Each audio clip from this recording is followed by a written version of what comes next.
Hello students, exercise 13C से question number 2 solve कर रहे हैं हम। Part A, given that O is the centre of each of the following circle, find the values of each of the unknowns. So जो यहाँ पे unknown है, यहाँ पे एक ए है, तो उसकी मेजरमेंट फाइंड करनी है। तो ये यहाँ पे एक ट्रायंगल है, हम देख सकते हैं, और ये सर्किल के डायामीटर को लग के बन रहा है। जब भी सर्किल के डायामीटर को दो कोड्स लग के ट्रायंगल बनाते हैं तो हम जानते हैं ये वाला जो बनने वाला एंगल होता है वो होता है 90 डिग्री का।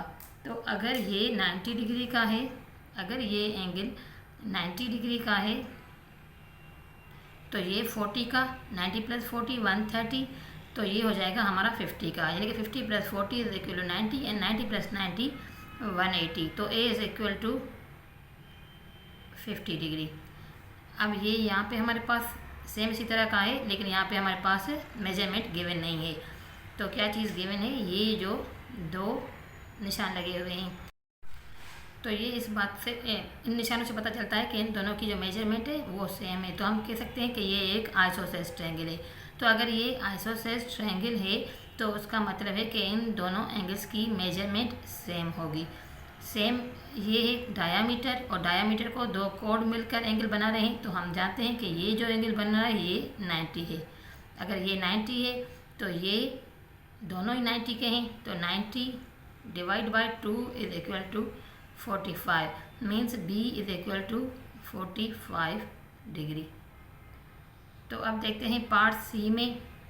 पार्ट सी में भी हमें जानते हैं कि ये जो है डायामीटर है और ये दो कोड मिला के ये ट्रायंगल बना रहे हैं। अगर इसको हम देख लें ए बी एंड ये सी, ए बी सी को देखें तो ये एक राइट एंगल ट्रायंगल है, ये इसका राइट एंगल है बी वाला, तो ये है 90 डिग्री। दूसरी बात ये इसमें दी गई है कि ये तीनों की मेजरमेंट सेम है। तो अगर ये तीनों की मेजरमेंट सेम है तो तीनों की एंगल भी सेम होंगे, यानी कि 180 total, 180 divide by 3 is equal to, ये हो जाएगा 60। तो मतलब ये भी एंगल 60 का है, ये वाला भी 60 का है, और ये वाला भी 60 का है। अब हम देख सकते हैं ये यहाँ से लेके यहाँ तक ये रेडियस है, तो सेम इसी तरह से ये भी रेडियस है। अब अगर ये पूरा एंगल 90 का है, उसमें से हम ये 60 माइनस करें तो बाकी जो बचने वाला एंगल है मेजरमेंट होगी वो होगी 30 degree. So 90 - 60 is equal to 30। तो अगर ये 30 है तो सेम सी भी 30 होगा, क्योंकि ये एक आइसोसेलेस ट्रायंगल है। सो सी इज इक्वल टू 30 डिग्री। अब देखते हैं पार्ट डी। पार्ट डी में यहाँ पे हमारे पास एक रेक्टेंगल गिवन है।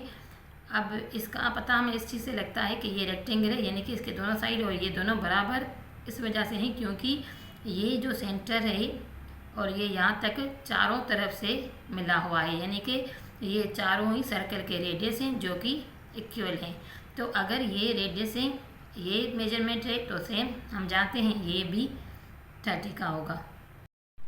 अब हम देख सकते हैं कि अगर ये दोनों 30 के हैं तो ये दोनों भी 30 के हैं।